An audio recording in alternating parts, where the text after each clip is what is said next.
Good morning, everybody. We're going to go ahead and get started. This is Calling in Schools. And we're going to be touching bases of some of the things that we need to know, give you some ideas, tell you some stories, success stories and so forth. This is a taped session, so if you do take the microphone throughout the session, make sure that you put your name as well as the state that you're from, and then speak clearly into the microphone. My name is Tom Miller. I'll be your moderator this hour, so that means that I got to keep peace between these two gentlemen sitting to the right and one to the left of me. The gentleman to the left of me is Cory Geis. Corbin is from Altoona, Pennsylvania. He's been calling for 20 years, and Cory does wheelchair dances as well as grade school kids, handy-capable squares. He does church and summer groups. Cory will tell you success stories in the schools as far as the underclassmen, as we want to call them, the kindergarten kids, the first graders, the second graders. So we'll hear from Cory there in a few minutes. The gentleman to my right is Eric Henerlau. Henerlau? Above the law? I was right the first time, wasn't I?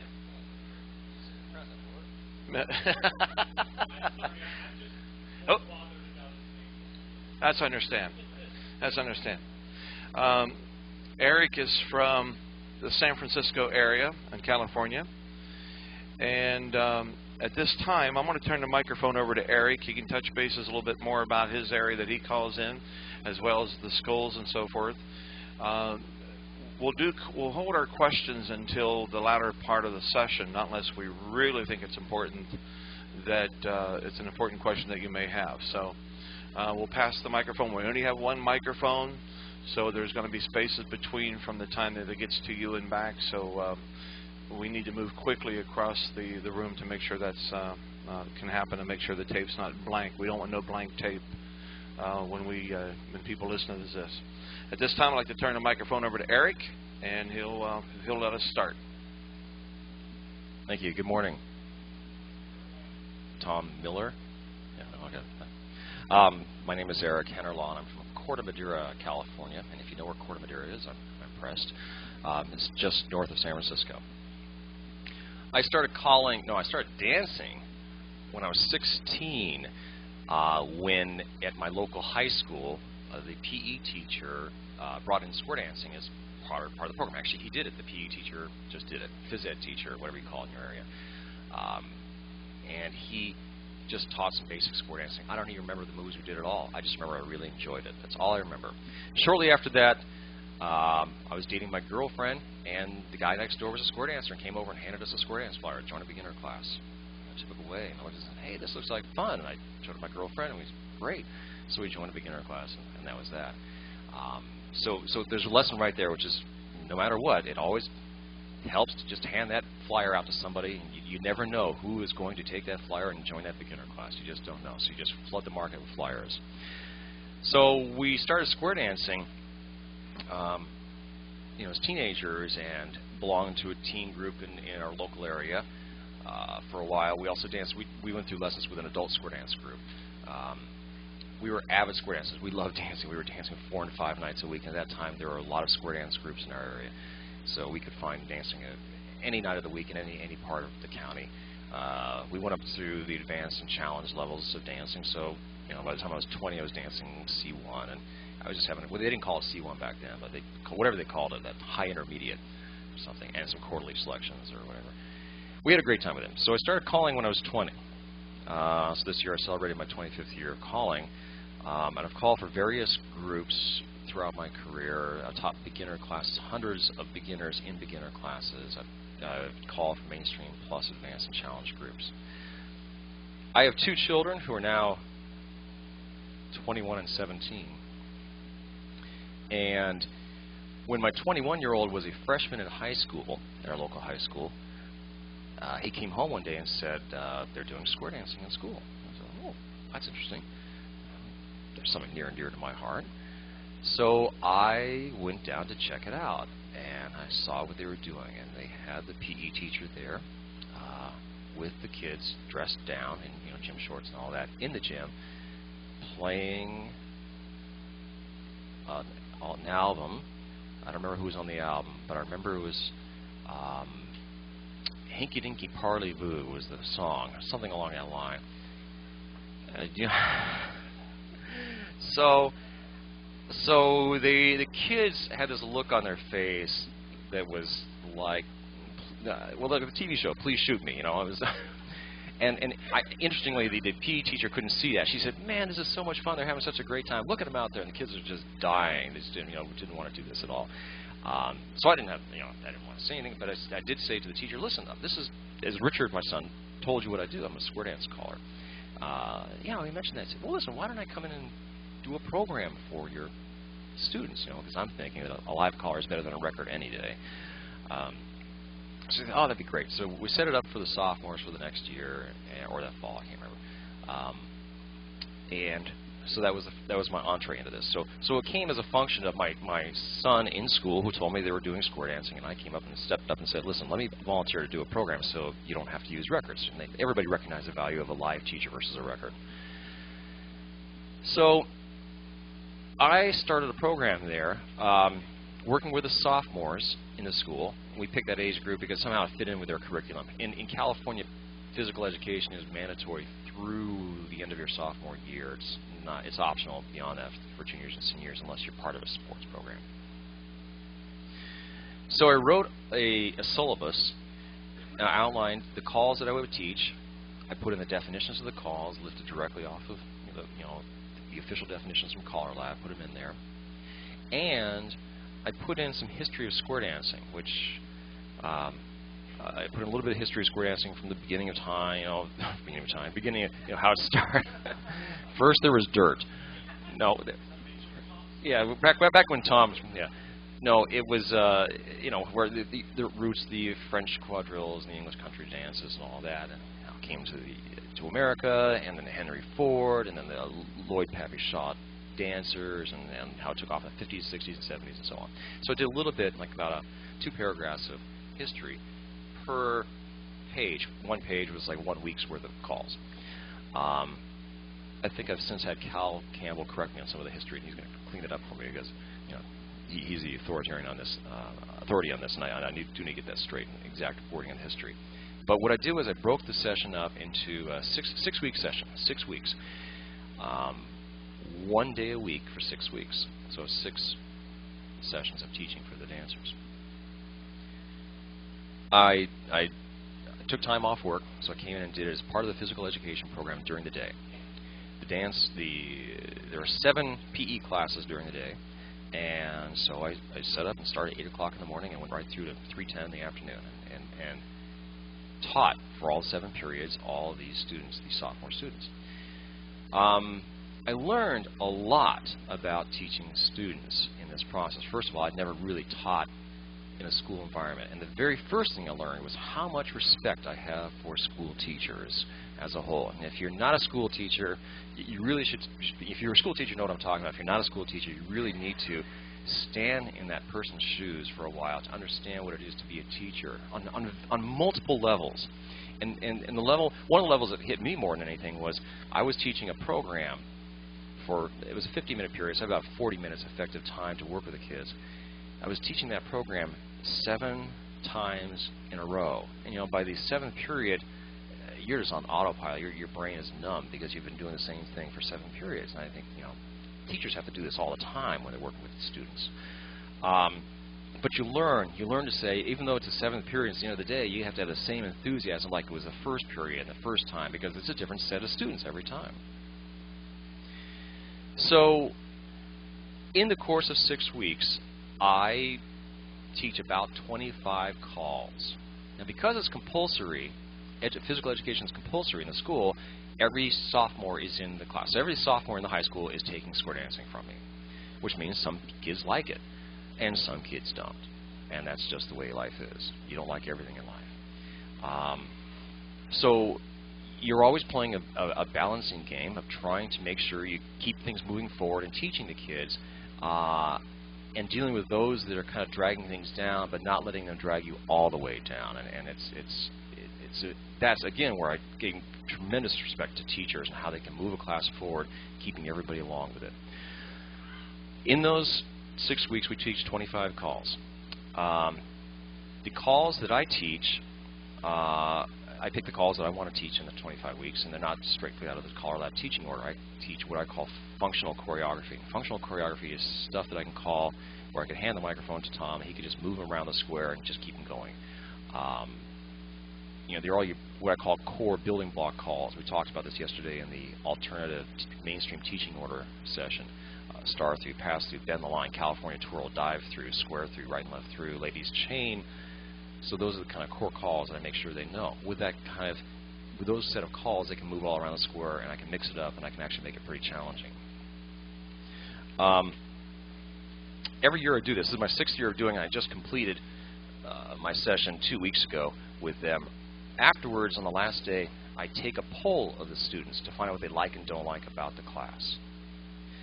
And I have 9 carefully worded questions, and they get to kind of, in essence, it's whether they strongly like it, they don't care, or they strongly dislike it, but in gradients of 5 going through this, and I have words to describe it. So what I do is they fill out the survey in a few minutes, I collect all the responses back, then I collate them all together, and I get a feedback on how the session went, you know, what I can improve upon for the next year. And every year I write a report of what I did for that session, including the responses in the survey and what kind of music that I used. I haven't written that report yet for this year because we just completed the session two weeks ago.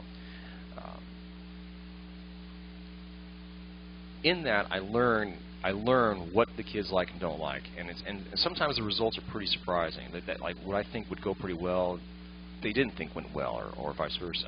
I also separate the results by class because you'll find out every class has a personality. And some class will have a couple of people that just make it difficult, and it kind of brings the class down. Another class have all your straight A students, and they're just flying along and having a great time, so their results will be higher.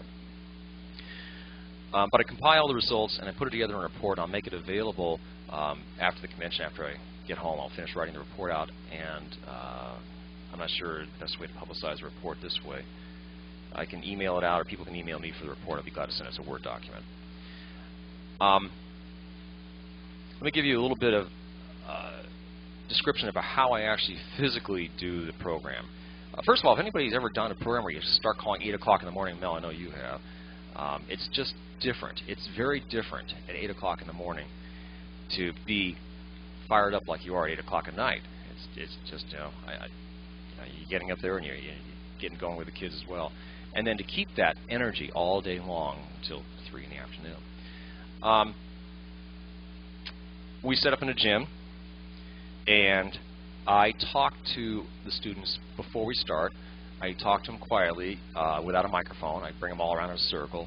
I call it the Kumbaya circle, you know, where we come together and kind of get close, get to know each other. And I explain what's going to happen. I explain this will be probably one of the more challenging classes that they have because they have to pay attention constantly.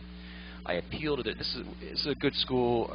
This particular high school has a high academic rating, so I appeal to their sense of intellect, and I ask them, you know, how many of you are in algebra, geometry, or AP algebra, like that. Yeah, and some kids with their hands up. So I say, well, you look for all the math relationships that are going to occur as we go through showing you the formations in square dancing, because I'm going to move you through different formations. So I appeal to that sense of geometry in the kids. I line them up on each side of the room, boys on one side and the girls on the other side, and I simply have them come across the back and pair off coming down the middle to form a square. So it's just a random mixing. I chose this method several years ago. I've experimented a couple times with kids forming their own squares, and that turns into a 15-minute melee of just, you know, people wandering around. So I just kind of force it off quickly, pour them off into squares, and just go from there. So I get them all set up, and I teach the calls I'm going to teach for that day. I go through my program. Invariably, there are extra dancers. There's never exactly 8 people to a square. If there are more girls, I can have the girls double up as boys. And I'll have a girl play the boy's part. But if they do that, one of the rules is they stay a boy for the entire 6 weeks, because you don't want to have them switch genders halfway. if there are other extras, halfway through the period, I rotate them in, which means whatever I've taught at that point, I have to then stop, grab all the extras, bring them on front, and then randomly, quickly put them into the squares, and then review everything I just taught in the last 20 minutes with those people in the square. And I make it incumbent upon the people still in the square to help the others that just came in, so that we don't spend a lot of time reteaching it. They should have been watching.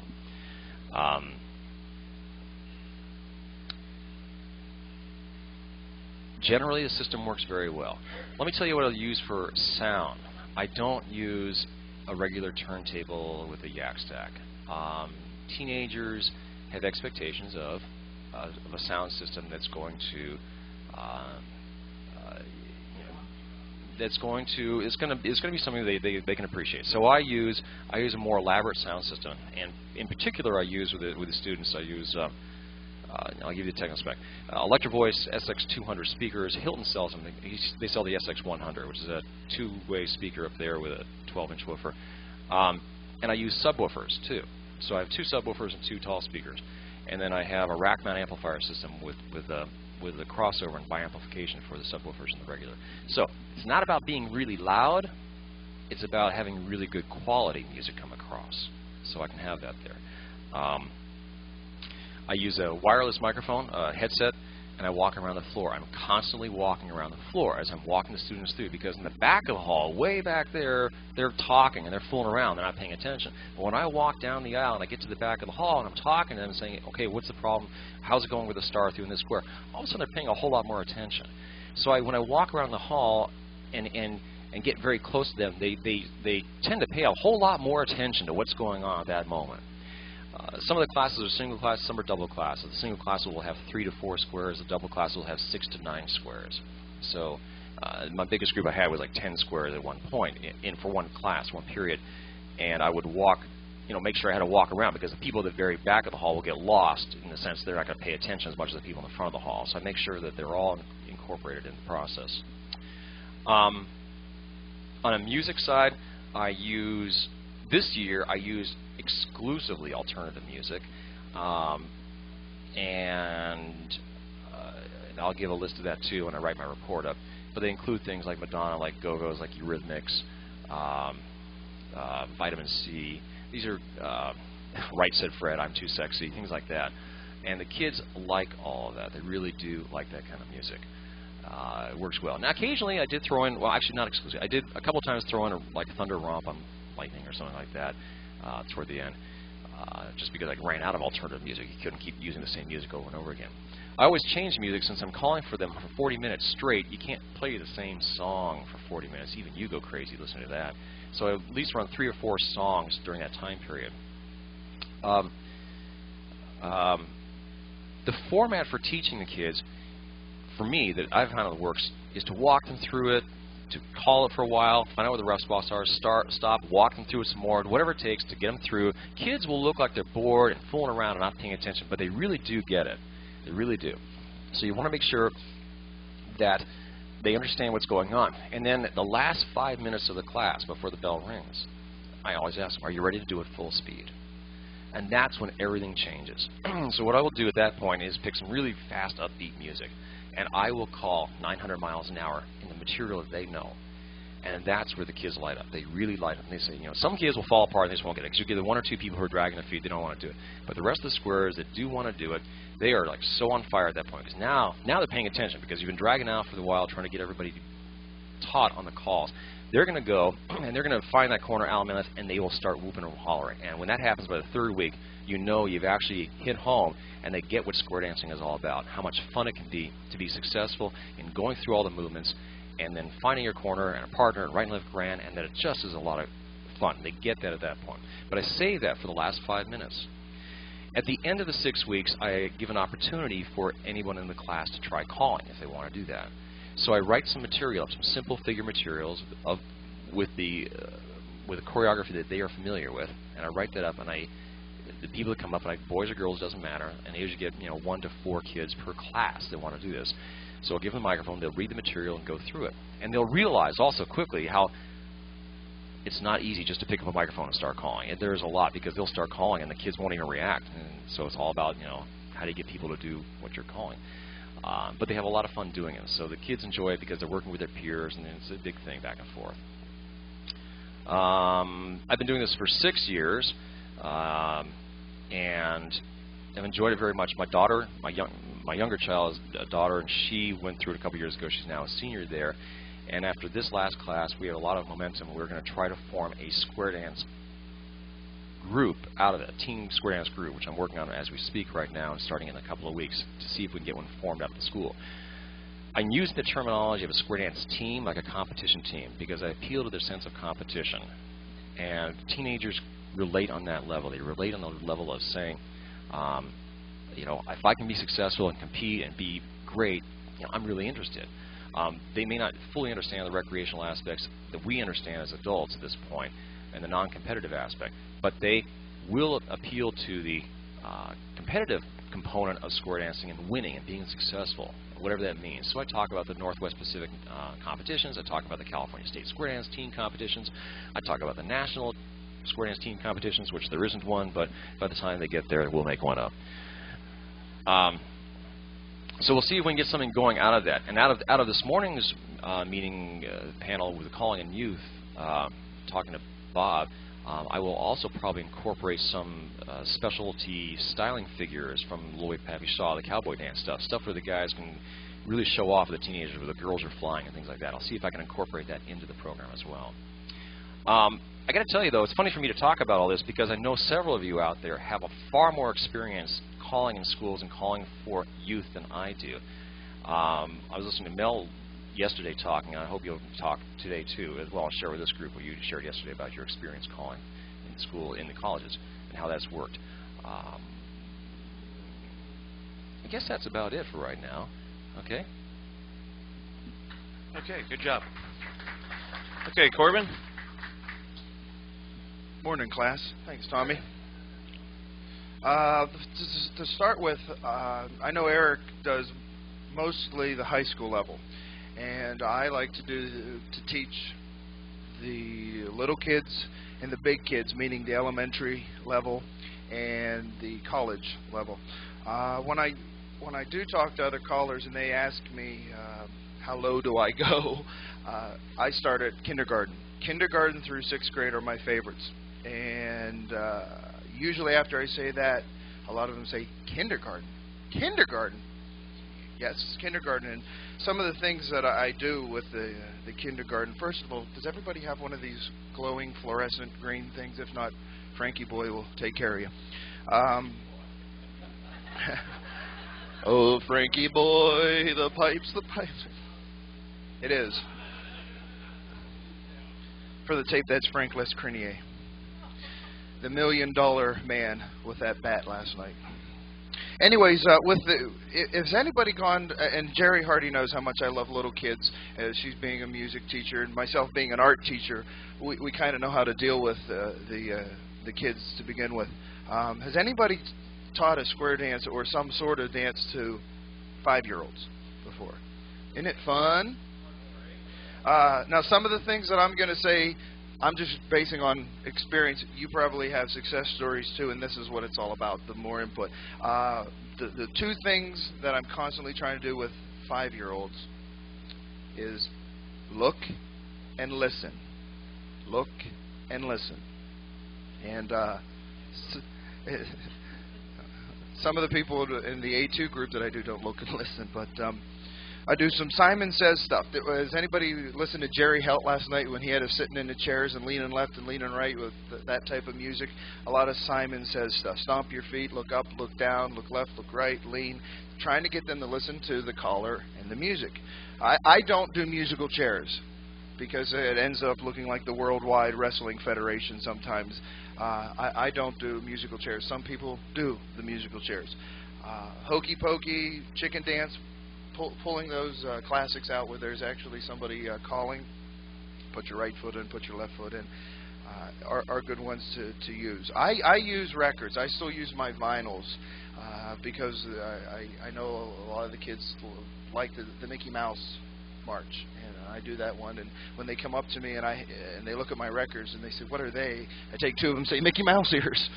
But sorry. And one of the it's a cartoon thing. I can't help it. But one of the things that I do, and here's something: if you have a plan, always have a backup plan or 2 or 3 backup plans. One thing that I've done over the years, and I don't do it all the time, is a kind of a cakewalk idea where you get a Glad hefty 3-ply trash bag, and you fill it with different articles of clothing. Has anybody done this one with pass the bag? And you have the kids sit down in a circle, and hey, the teacher's talking.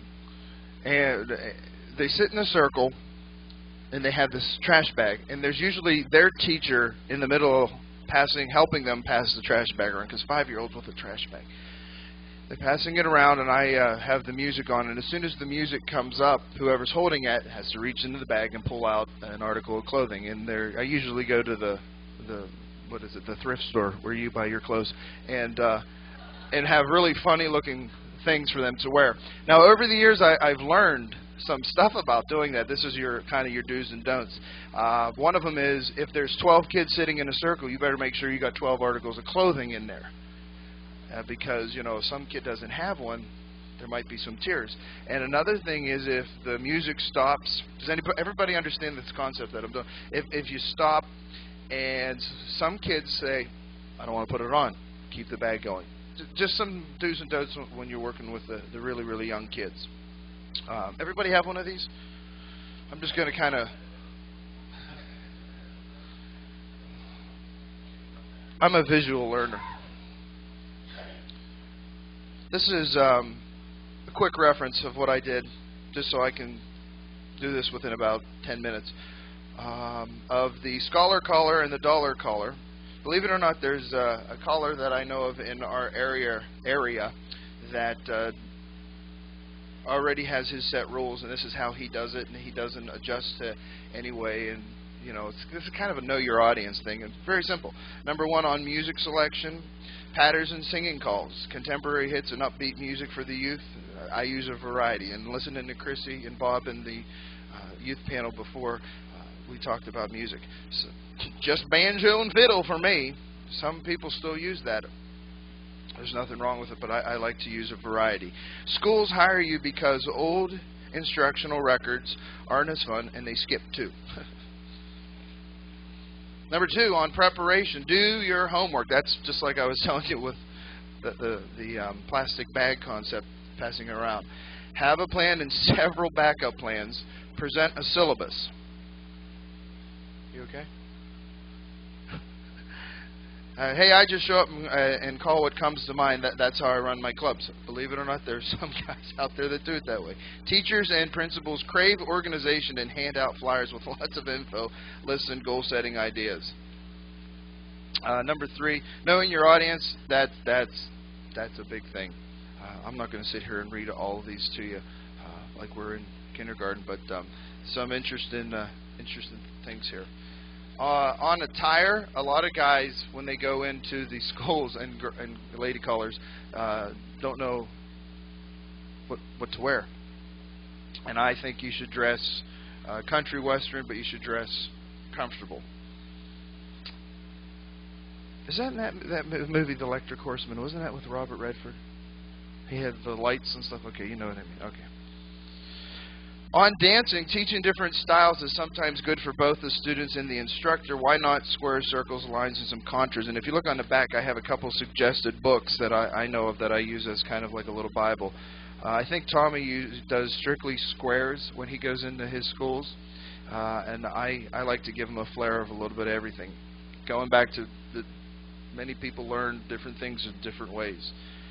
Not everybody likes the same flavor. There's a good thing right there. On teaching and learning, I'm getting ahead of myself. How many different ways can you teach a certain call? I'm very visual learner. I've got to do it. I've got to see it. Some people can learn, with your clubs, they can learn by definition. Some people need to learn by repetition over and over and over and over and over and over and over and over again. So, moving on to number 7.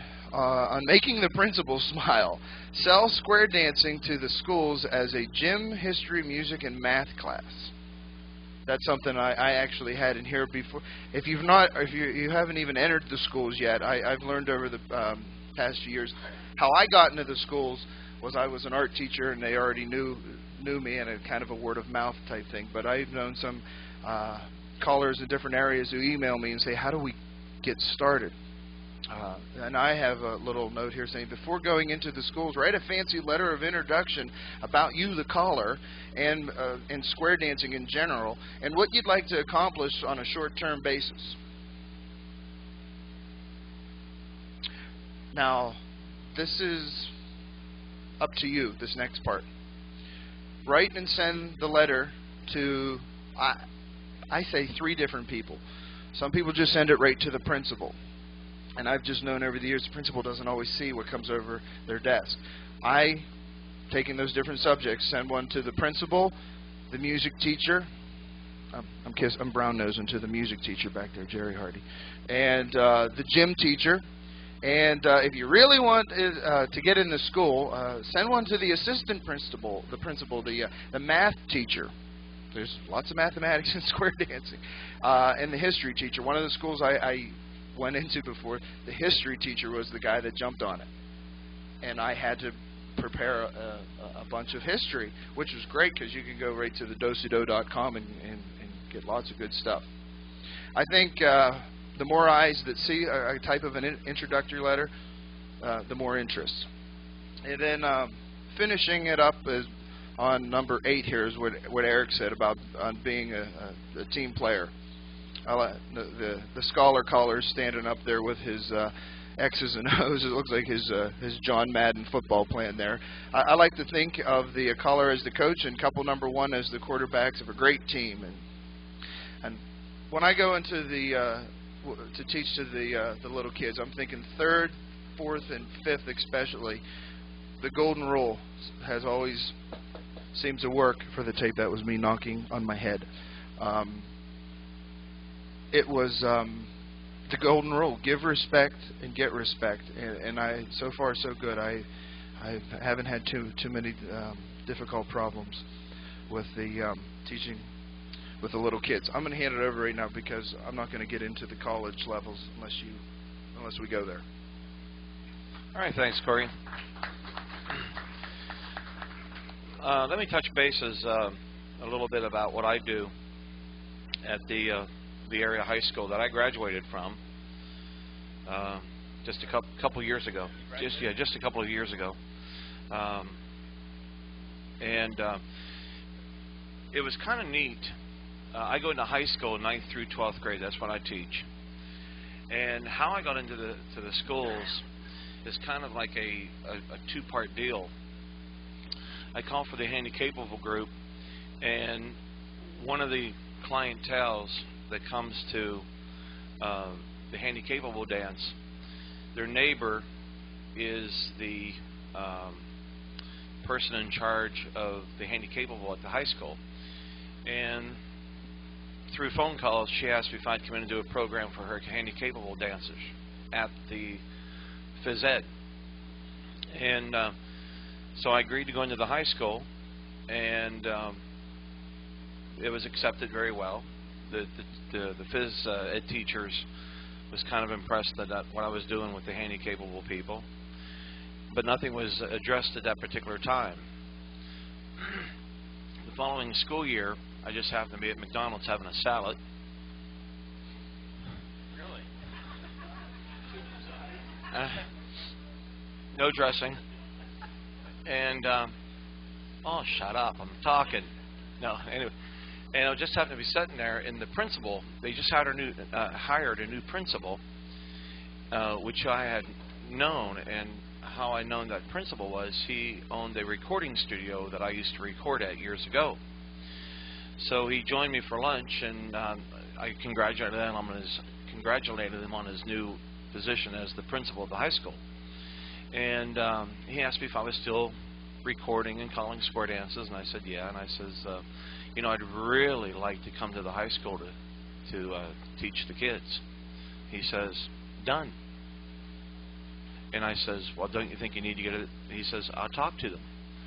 He says, because your name was already mentioned by the phys ed teacher, the teachers that they wanted to try something different for the kids, and they thought that would be a good avenue. So my name had already been mentioned. It just so happens that the way everything fell in place of the meeting at McDonald's for lunch that wasn't planned got me into the schools.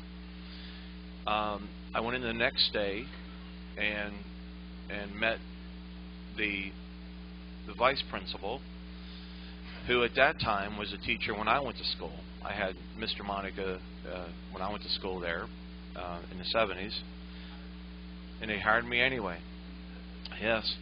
So we kind of put our game plan in play, and the following week I was at the school doing the phys ed. The school that I go to is a little different than Eric's. Eric is dealing with 7 classes a day. I deal with 4 classes a day, 84-minute periods, from 8 o'clock in the morning until 2:35 in the afternoon with a lunch break. It's at first, you know, they hire you on as a square dance caller, but as the years, I've been there now for 6 years doing the program, they have 2 semesters, so I go in and do 2 weeks at each of the semesters with a minimum of 10 days. They have to take me to 10 days. And in those 10 days, the first week is strictly teaching nonstop. From the time the period starts until it finishes, we try to get the kids prior to. I go in a week before school, talk with the kids, tell them, you know, pick your squares up. You know who's in your phys ed class. Have it all and have all that done before I come in next week. So when I come in the following week, of course, you know, there is a little bit of, you know, not so sure, but we get them in. And yes, we do have subs. We do have substitutes that we bring them in, and we really stress the factor of that you have to really pay close attention so we don't have to do a full 100% reteach. And yes, we do have the kids that refuses to get into the square, and I tell them the way it is. I said, you don't have to get into a square. It's your 0. It's not mine. You know, and then if they don't get into a square, I kind of put that challenge across to them. I said, listen, you like puzzles? You like computer games? Well, yeah. Then I said, well, then I personally don't think that you can probably solve this puzzle. And about 85% of the kids gets into the square because now I put a challenge on their lap. And once they get in there, and they've been hooked and baited, or is it baited and hooked? Hooked and baited. Baited and hooked. Anyway, they pretty much like the concept of what you do. I think trying to get into the schools, and I kind of will cover this. I think like Cory said, with sending letters, go to the high school, go to the school board meetings, put everything together that needs to be together, and let them know. You know, right now across the country, they're saying that the phys ed people are not getting, the kids are not getting the right kind of exercise in schools that they need. If you can explain to them what you can do in 2 weeks and how fast-paced that these kids are learning and what kind of dancing they're going to do, and actually in 84 minutes we get almost 3 miles of dancing in. We had put the meters on the kids, 3 miles of dancing in that 84-minute period. Those kids complain when they have to do a 50-yard dash. And when you ask them to do the hop and the skipping and the jumping and, you know, just to kind of get, you know, do the grand square and do jumping jacks, it's just funny because to watch the school teachers, because they say, you got these kids doing more than we have all year long because they won't do this for us. You know, so, but it's different for them. It's a different way, it's a different avenue for these kids because now phys ed has become fun. Back years ago, you know, they had the ropes and they had the trampolines and they had all the horses and everything like that. And in today's gym in our area, and I don't know how it is across the country, but they no longer use those tools in school anymore. They're taken away because of insurance purposes. You know, so they play volleyball and basketball, and they they lift weights and different things like that. And in talking with the kids, you can only lift so much weight for 2 or 3 week period, or 2 days, or 2 weeks, whatever it might be. You can only play so much volleyball because you always have the same boys spiking the ball. So that, you know, the girls, and this is a class with boys and girls, 9th through 12th. 9th are with 12th graders, 10th graders with 9th. You know, so it's mixed. So the thing about it is, what makes my job easier. The first time I went to the school, the 2 weeks was very repetitious because it was new. But the second year that I was there was kind of a little bit easier because now I had the 10th and 11th and 12th graders that has had this, that now they can help with the freshmen. The third time I went back, the third school year, is now that you have just the freshmen to worry about, because everybody now was in 10th grade, is now in 11th and so forth. It's now that you can get people to demonstrate the calls. You can move along faster pace. You can split the kids up and put them into squares because now they know the calls and how they execute the calls. And yes, kids do forget for a short period of time until you refresh their memory, and then it's like, I remember that. In the 2 weeks that I call, I go all the way through Ferris wheel. Not from all positioning, but I get through the Ferris wheel, and the DARs, and the swing throughs, and the circulates, and the trades, and the lead to the rights, and the veer to the lefts, and bend the lines, and the flutter wheels. You know, so this is something, you know, kids are like sponges. They saturate very well. And it's important that when you go to the school, we have to sell this as not just as well as an education thing for them, but as an exercise program. And I think that's important, that if you do decide to write letters or you do decide to knock on the school doors, you know, make sure you present this to them in that fashion. If you go there, look the part. And Cory made the comment about wearing Western attire. Myself personally, I don't wear Western attire. You know, I go and at this particular school, I know exactly what the teacher dress code is. I found that out years ago, and I dress the part of a teacher. When I'm at that school, I look like one of the high school teachers. Yes, they call me Mr. Miller. Nobody's allowed to call me Tom. Even my nieces and nephews cannot call me Uncle Tom. They have to call me Mr. Miller, and I hate it. If there's a free period, I am now hired through the school system that if I do have a free period, I have cafeteria duty, I have hall duty. So it has, I love cafeteria duty. Yeah. So they made me feel like part of the teaching system. So, but it's just not the two teachers that I have gotten to know. I have made a point, because there's still teachers that taught me back into the 70s that are still there teaching. So I have got to know the teachers that I had years ago as a kid in the school, as well as to get to know the teachers. Every teacher in that school I know by their first name, and they know who Mr. Miller is. They know who Tom is. They make me part of their facility. I have a key to the phys ed room.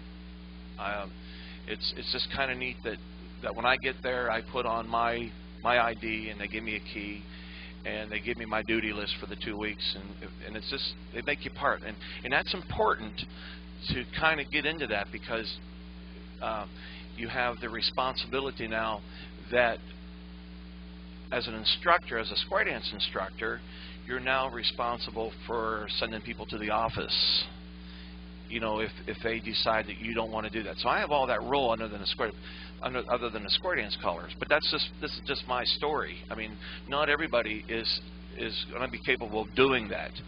I guess I'm just one of the lucky ones. Dick, we're going to get to questions here in about 5 minutes. Okay, so you be the first one at microphone. All right. We got to think of how long the classes are. 45-minute periods, 84-minute periods.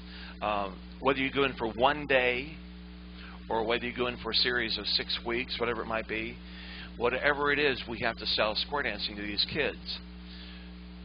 Are we going to get them into a class or a club as soon as we're done? Absolutely not. But what are we doing? If we go in there and do our job right, we are planting that seed. And the seed needs to be planted the proper way, and it needs to be watered the proper way. Now, I've been there for 6 years, and no, I've never seen any of the kids come through square dance lessons. Yes, I've had kids inquire about taking lessons. Right before I left last Wednesday to go on the road here, I had a phone call from the local dance studio. I've been friends with for years. I've done sound for their dance studio. They have the potential of having 7 squares of new dancers that we are going to start the second week in April without even advertising. And I said, how did this come about? They said, well, we have 15 girls that dances at the high school, and they've talked their parents into coming taking lessons. My seed has been planted, it has been watered well, and I'm ecstatic by it. And I didn't try selling these kids any lessons, anything. I went in there and did my job. And I'm anxious to see. I talked to Cory about this. They have 3 halls in their dance, or 3 rooms in their dance studio, and they're concerned that the 1 hall upstairs will not be big enough, and they're trying to figure out how we can get the sound to the downstairs. I'm talking with them and doing a program that with different levels that Cory would come in and we would switch an hour here and an hour here to kind of combine things. So this is a magnitude thing that I'm really excited about it, but I know it's all from the high school over the years and so forth. So I'm just ecstatic by that. Know your limits of what you can do ahead of time. Find out what you can do. Make sure that you always have a teacher in hand, and Jerry Hardy can vouch for that. Make sure that there's always a teacher with you, because of the discipline reasons. I mean, because they're there all the time. So know your limitations. What's the purpose of you wanting to call in the high school? I know what my purpose was of planting the seed, and I know the kids and so forth, and getting into the high schools to teaching them, and I know what I wanted to do. But think to yourself, why do you want to go? Do you want to go just because you want a job during the day? Or is it the planting of the seed? Or do you have a relative in the school, or a niece or a nephew or a grandson or a granddaughter that might have shown interest to come into the school? What's the purpose that you want to go there? Put a purpose behind it and stick with that goal. If there's a goal that you want to think that you're going to get a teen club out of it, then that's the approach that you need to go to. Approach that avenue and go to it. Find the goal that you need to take and go from there. For the future, like I said, if you plant the seed and water it well, who knows what will happen 10 years down the road. This year alone, last semester that I taught, 768 kids is what I had in the one high school, 9th through 12th grade. Now, if you think of that again, by the time the 9th graders get to 12th grade, that's going to be 4 years for them. They go to college, it's going to be 4 years. So I'm estimating like 8, 10, maybe 12 years down the road, if they come back to the area and they get a family or anywhere they go to, they pick up and see a square dance. Hey, remember that Mr. Miller did in school? Why don't we go try that? That's what my goal is to get these people to understand and see what square dancing is all about. I don't go in and do a whole bunch of history with them. I sit with them and I talk to them and tell them what we expect about taking the hands, getting in and out of squares real quick. I go in and do alternative music as well as some traditional music just to kind of give them that flair. But this is something that if you've never worked with the kids that you have to set and take the time to do. Have the game plan ahead of time. Look professional, guys. Put it down on a notebook, paper, scrap paper. All right. Make the teachers part of your program. Ask the teachers, maybe to fill in somewhere if needed. Make sure if it's a phys ed class, have the teachers walk throughout the square. Now, Eric takes the wireless microphone. I don't, because I have the teachers, the 2 phys ed teachers, walking through and out around the squares to make sure that they're not goofing off and anything like that. Look like a professional. I made mention of this. Find out what the teacher's dress code is and go from there. And get to know the other teachers in the school, of course. The music part of it, ask the kids what kind of music they like. If you're using a laptop and you have everything in line, let them go through and pick some of the songs, especially if you use alternative music. It kind of makes them look like that you appreciate them being there, and you're making part of them feel like part of your program. I'm the same way like Eric. I get them up to the microphone and call, and I play on the cadence and so forth, and they just have a great time with it. Get to know the kids. If there's a break, talk with them and ask them how their day is going, or maybe ask them if they've always been from the area, or whether they expect from square dancing you like it. If you don't like it, what can I do to change it? Make them feel like they're wanted, and you're really there because of them, not because of yourself. And I really think it's important that we as square dance callers have the opportunity to put in play the opportunity to bring square dancing down the road to keep our square dancing alive. If you have the opportunity of doing contras and line dances and things like that, you can fit that in the program if you have time enough, then so be it. I think that's a great way to do it. I don't do that. Like Cory says, I do strictly squares. We do test. Matter of fact, after Easter, I go in that week for each one of the gym classes, and yes, we do test everything that they've done 2 weeks ago. I just finished off my 2 weeks right before I left for the road last week, and we go in and do we're going to do a whole week of testing, and I help with the testing. The teachers look at the grand square and how it's executed, handholds, how they execute the calls. You're always going to get somebody that trips, just because they're goofing off and so forth. And how they hold their hands, we teach the palms up, the palms down. And of course, that's all within seconds that we do this. And as they're dancing, I talk about this and how they, and it's very important that these kids know that they're being tested. And but the only persons that never had made the passing grade are the ones that don't get involved in the square. Everybody has always gotten good grades, because when the test comes on, I always kid them throughout the whole week that there's going to be 150 quiz tests coming to them, and they're like, so you need to know. So I'll quiz the kids. Now, what hands do you use in a star through, or how many hands what hands do you start with on a particular call? And it's kind of neat that they shout across the floor to you. So but it's an ongoing thing. So that's just some of my things that I do in the high school. We got 20 minutes or 25 minutes or so. Cory's going to take the microphone. Remember, if you ask the question to any one of the panelists or myself, the microphone has to come back. All right? Sure.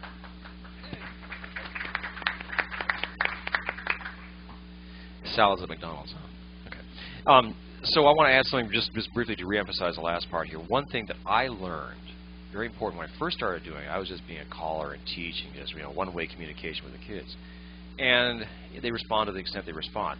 As I went through the years and started interacting more with the kids, really, as he was saying, just getting them more involved with the process, talking to them, having a conversation with them, as they got more involved, their response level increased quite a bit. That's part of the gift of what I respect about teachers altogether. You can interact with the kids. When you get them involved, their response will go a whole lot higher up. All right. Roy, you want to be a mic passer there, and we'll keep this microphone close. You did so well the last session you were in. I think we found your calling. Mike Roy, it's a Mike Roy. Remember to state your name, the state that you're from. Dick Mazziotti from Luray, Virginia. Question for all three of you. Have you run into any issues about certification or insurance? Since I have the microphone in hand, yes, the school has not asked ever about a certification because of the avenue that I got in with the principal, of course, but they have done the background check and the state police check and things like that. They took care of that themselves and the whole 9 yards.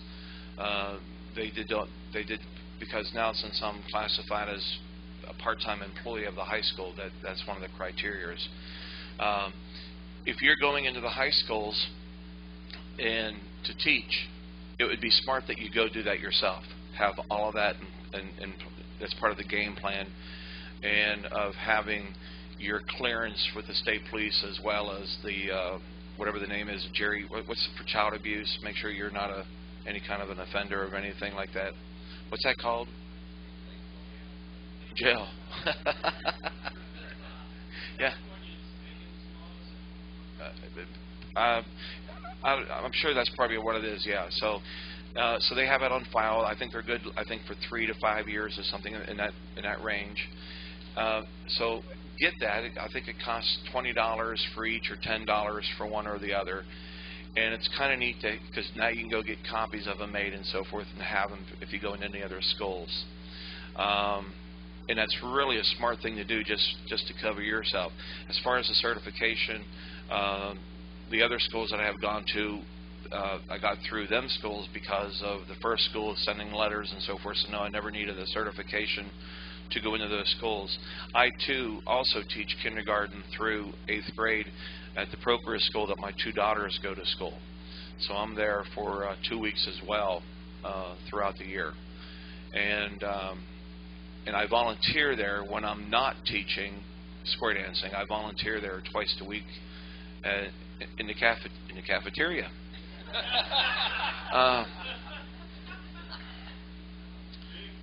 Matter of fact, if you need to know where the kitchen is here, I'll tell you. I've already peeked. But anyway, so yes, Dick, it's important that you look into that. If anybody asks for the certification, then we know that CALLERLAB has a certification, a teaching certification that you can apply for and go through the testing.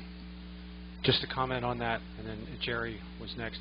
Being a school teacher, and what's your name? Oh, I'm sorry, Roy Goddard, New Jersey. And Betsy does 3 high schools and 2 elementary schools each year, one-day programs. Most of the schools have budgets for guest speakers, and they just bring you in as a guest speaker, and then really none of that becomes a question or an issue. They just hire you as a guest speaker, bring it in, pay you, and you just fill out the vouchers and all that. So at least in New Jersey, it's not a problem. And then Jerry was next. And this is one of the reasons too that I made mention that you always make sure that you have the teachers on hand, just in case they don't ask you for the clearance or anything like that. That was one of the purposes that I said that. It's important that they're there with you, because if they step out, then it's freewheeling, because there's kids out there today that will just do anything for a prankster. I mean, for a joke. So it's important that you have somebody with you at all times. Jerry? Jerry Hardy, Stone Ridge, New York. Having taught kindergartners dance, it's always an experience, a joyful one, but an experience. And for teaching left and right, I have a tip for you. Left and right is a real important concept in kindergarten and throughout their elementary years. So what I would do is, when doing Hokey Pokey, and I have done that in the classroom in my music classes, I never do it in a circle to start, because the children across the way are getting the wrong hand sense. So a tip would be to get these little tiny stickers that you can get in any teacher store or most anywhere, and put a sticker on each child's right hand. Now, some children are left-handed, but for children who are left-handed, they think their right hand is their left hand, and vice versa. So you put the sticker on their right hand, and they know which hand is their right. And then you get in front of a line of kindergartners and do Hokey Pokey that way. Then they're not confused. And then eventually you can do it in a circle, still with the stickers on their hand. Now, one more thing. I have to make a plug for the Callers in the School handbook, which is available through CALLERLAB. And 2 guys right up at the front table were part of that, especially Cory, who did a lot of the cartoons in it. And I want to thank you 2 guys for contributing. Thank you. Pat Wiggins from Walla Walla, Washington. I am not the square dance caller, my husband is, but for 25 years teaching in California, I taught square dancing to my own class because we had to teach our own PE. Moving to Walla Walla, we had PE teachers, so I was teaching the PE teacher how to teach square dancing, but I would do a little bit in my own class. After retiring, I approached the assistant superintendent and asked her about square dancing in the schools. And so she had me to write a letter, and then she added a letter of her own to it and sent it out to each principal to give to the PE teachers. And some of the teachers knew me, and the elementary school and also the middle school where I used to teach, they have asked me to come and do square dancing. A couple other schools have asked, and what I find, and it's too bad, that the women PE teachers at most of the schools are very open to it, but the men teachers, it's not macho enough. And at one middle school, there were 4 teachers, 2 male, 2 female. We did square dancing one year. The next year they invited us back. It was only the 2 women. The men, they did something else with their kids because it just wasn't macho, which I think is so bad. Thank you.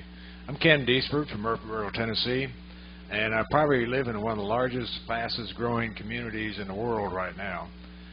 10 years ago, we had 2 high schools and 2 elementary schools. Now we have 4 high schools, 2 on the drawing board, 10 elementary schools. The school board has already contacted me figuring out how we can handle all these schools. So I'm trying to recruit some extra callers. In my own experience, though, and I think this is Cory, 3rd, 4th, and 5th graders, I have a heck of a time with the hands. The boys refuse to touch that girl's hands. So we do a lot of elbow movements work. Is there any other recommendations about hand movements? Yeah, that's what I do. Did you want to comment on it? You've heard about some of the folks are saying the latex gloves. You've heard of that one before. A lot of the times, using the reference on the back of this, the Dancing for Busy People. It's a little red book. There's great mixers in there that I'll have. 3rd, 4th, and 5th grade myself, I don't seem to have problems with 4 guys going in and starting by the right and 4 girls. So I'll do a little bit of dancing with the boys doing stuff, and the girls I like perhaps big circles. All the guys go into the middle and tap dance. Guys come back. All the girls go in and show those guys up, girls. And not using a lot of handheld stuff or hand. To begin with, do-si-dos and weaves and stuff like that. But Frank, you want to comment on that too?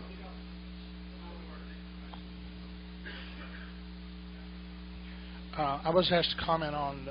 My name is Mel Leiter. I'm from Lexington, Kentucky, and started doing some teaching in the schools since December.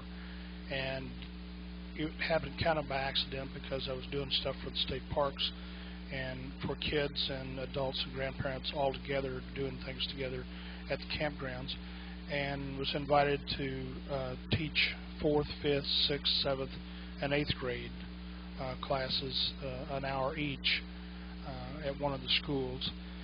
And basically they sent me a copy of core curriculum that the schools had for the 4th and 5th grade. And I put together a handout where I responded to the core curriculum as to how the figures and so forth that I was going to use would cover the core curriculum, and gave them some open response questions that they then could quiz the kids on, and sent the handouts to the schools ahead of time, then taught the programs, and then the teachers went over the handouts with the kids afterwards. And since then I have put together a program where I use the same material. I've now expanded it up through the 8th grade as far as the core curriculum.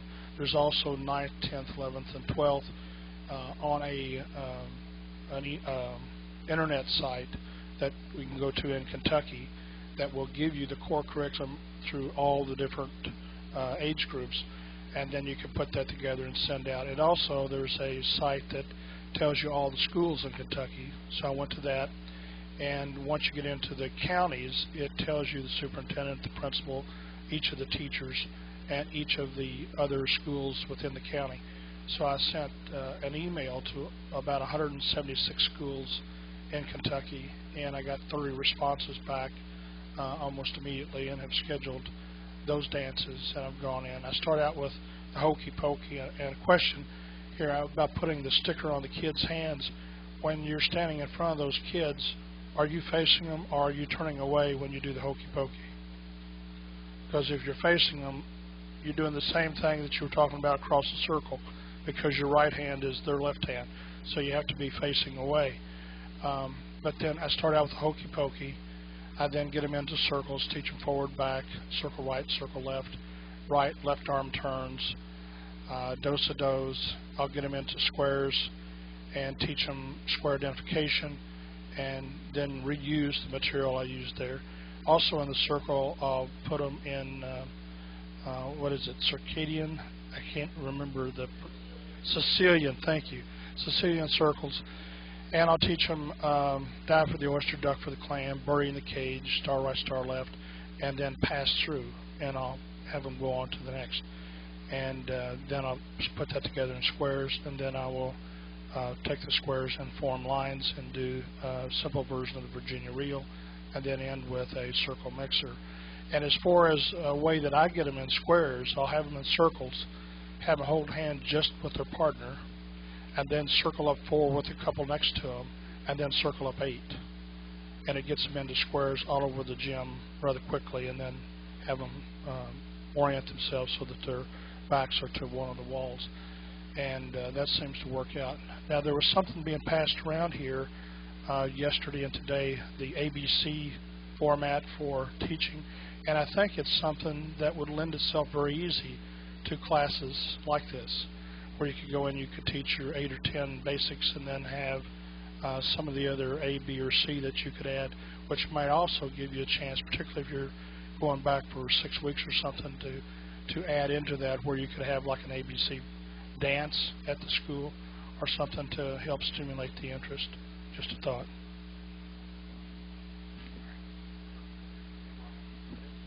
Frank Lescornier from California. Regarding the gloves, one of the things you can tell the guys especially is, you know, when we're all done, you know, first of all, you don't have to touch the girls' hands and get cooties and all that, but you can also tell them at the end, you can blow them up and it looks like a nice little rooster, and, you know, they can have some fun with that. I'm currently working in the high schools, and I've never really thought of applying, you know, the square dancing to what we've been talking about. I'm working with special ed kids, and I want to talk with Tom a little more on that. Jack Murtha used to have a program where he went to the different schools, and then he had a major hoedown, and they bust the kids in. And I saw a gym of 500 kids, wilder than wild. The energy was incredible. But when the music went on, they were like perfect little angels. It was amazing to watch, you know, how much they respected the caller. The last thing, talking about talking to the kids. Tom, you're talking about talking to the kids, getting to know them. Get down to their level. Don't be, you know, really tall. Get down on a knee and talk to them. They'll relate to you more if you're talking to them eye to eye.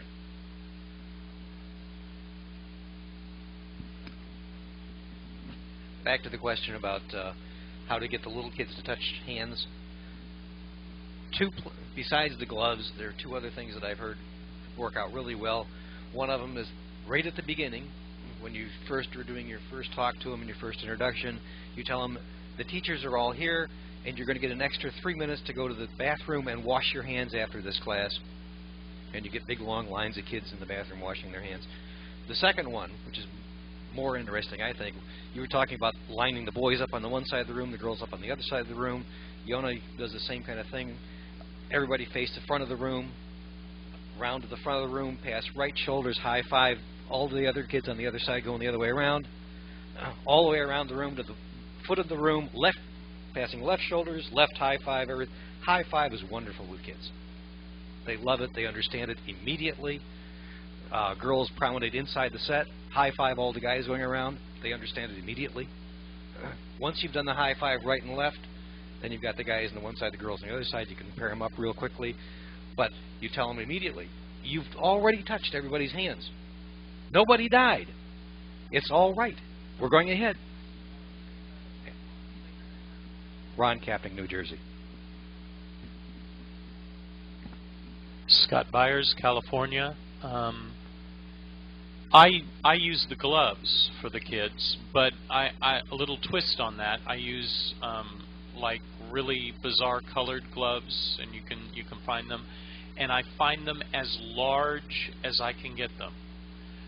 Big, huge gloves, so that when they're on, they're like You know, so the kids eventually get so sick and tired of the gloves that they throw the gloves down and just grab the hand, and that usually works for me. Is that kind of that and a rubber chicken. So. Another thing I just thought of about the holding hands was sometimes I do a no hands dance, no touchy, weave the ring, you know, one of those type things, and shaking hands instead of just saying holding hands, shake hands. And a lot of callers use the handshaking thing when they're teaching like swing throughs instead of having your hands up like this. It's more of a handshaking thing.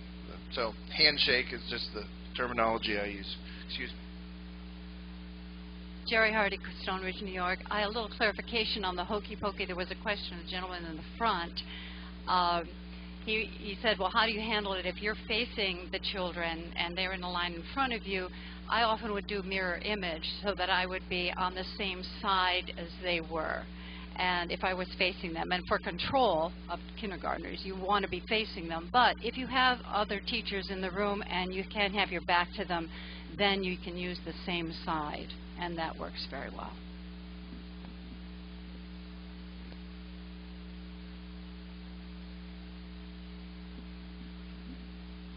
Scott Byers, California. As far as the Hokey Pokey is concerned, I've used that for the younger ones, but it's not such of a problem with me because I use a wireless microphone. So I'm moving around in the circle. I'm down there with the kids, and I'm down there. And one point I may be over here, then I'm over there. I kind of use a round dance teacher's technique, you know, because I'm at one quadrant, then I'm at another, then I'm at another, then I'm at another. So if I put my left hand in, it's, you know, and then I say, and I run over here and I go, left hand goes like this, left hand goes like this. So I'm running around doing that because I use a wireless microphone. I don't have a problem in a circle because they see me doing it. So that's, you know, and I'm moving around a lot. And I think, you know, you have to do whatever works for you. I mean, you know, and that's the main thing. Especially if you're working for the younger kids and all that, we kind of have to hand feed them more because of the fact being is they don't know the difference of what mirror image and all that means or anything like that. So, so it's important that, you know, but make sure that you make it work, that those kids, whether they're kindergarten or 12th graders, be successful. Cory? Just a couple minutes on a different level. College. I don't know if anybody's interested in the college, but where Tommy Boy and I are geographically located is between Pitt and Penn State. I've gone into both of the colleges, and from what I've seen, there are two different audiences. And the one that I get booked for a lot is the one-nighters at the fraternities. There are several callers that don't. You do it. Thank you. Because I go in and, you know, for a one-nighter at a fraternity, they'll pay you $500 without even blinking. I will do some squares and some lines, and most of the time it ends up I'm DJing the rest of the night, but I take that $500 and put it towards equipment and records and stuff like that. The other group I see at the college level, and I have been quasi-successful about it, is the Sunday afternoon group that I started at, we have Indiana University in Pennsylvania, home of Jimmy Stewart. They had they wanted to do something on Sunday afternoons after study hall and stuff. And Sunday afternoons I had a group, and we were only successfully able to do it for 4 Sundays in a row. But I contacted the Student Affair Higher Education Committee at this school, and I came in and did on a diversity days. I don't know if this is giving you any ideas. And my idea was these people were like your challenge dancers. They really, I mean, I was relay the deucey and grand squares, and they really loved the difficult stuff. I wish we could have gone on longer with that group, but I found out with teaching mainstream and dancing challenge. Have you ever heard, I'm not going to dance challenge, is that they're not smiling at the challenge level? Have you ever heard that label? And I have that with these 2 college groups because there are 2 types of fun, you know, the mainstream level and then the concentrating level. And I take these 2 groups like I take the mainstream and challenge, and I say they're having fun. There's just two types of fun.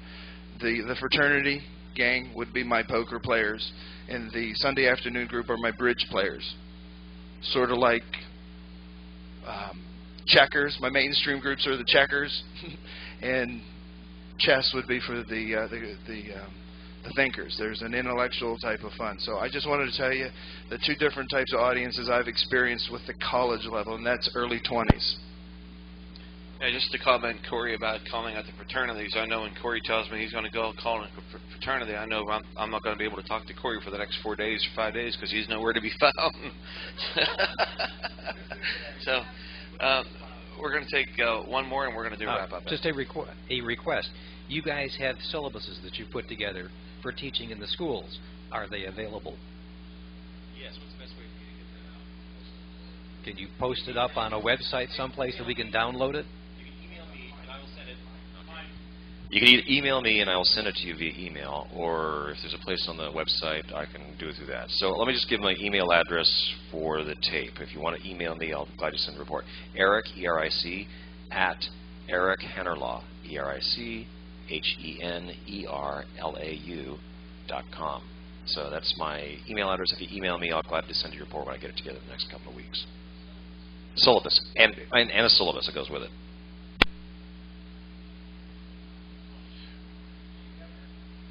Real quick, on the back of this glow-in-the-dark kryptonite flyer, I have my website at the bottom. That the curriculum I use, because I go into the grade schools and it's not real long-term that I'm in there, I use the community dance program, the CDP program, which is in that Dancing for Busy People book. There's a listing, first 25 or 30 calls, and if the teachers like more handouts, they can photocopy anything from that book. I don't know if you know that book, but Cal Campbell and Bob Howell, Ken Kernan. It's my curriculum is what I use. Base it on that. I got it. There it is. Someone turned them off. Anyway, to get to the syllabus, myself, I do not use one. And the reason being is because if I feel that you hand them to the kids, they leave them lay in the gym room, or they leave them lay around. I've tried it. You leave them in the locker room. Now nobody wants to claim them. Oh, I see. I thought you meant like the syllabus. I think he means syllabus for the teachers, not for the kids. For the teachers. Yes. Well, you didn't. The lesson plan for the teachers. Oh. Tom Mill, TOMMILL, at NB, N as in Nancy, B as in boy, .net, NB.net. NB stands for National Business. All right. Listen, we That's funny. Okay. Anyway, this will include the calling in schools. There's been some ideas. Thank you for all your inputs and so forth. I want to thank Eric. I want to thank Corbin. If you have success stories and so forth, and if you're getting to start the calling into high schools, make sure that you send them to the home office or to Tom Rudebach for success stories. It's important that we keep tally of all of this. And I'll pass this on to you from the three of us. I'll speak for Eric and Cory, that if there's any way that we could ever help you in any fashionable manner to get into the schools or to give you some ideas, or if you come into a roadblock that you need to get around that hurdle, give us a call. We'll do our best to help you in any way that we can to make you successful calling into schools. Have a good time with it. That's what it's all about. Don't make it too much work for the kids. Let them have a good time with it. Have a great Tuesday. Thank you very much for taking this particular time to come to this part of the convention. We appreciate it, and have a great afternoon. It's lunchtime. Oh, we're going to go to lunch. We'll see you at the cafeteria. Hey, lunch duty. Thank you very much, kids. I have extra handouts if there's any other callers in your area that you think would be interested in going into the school.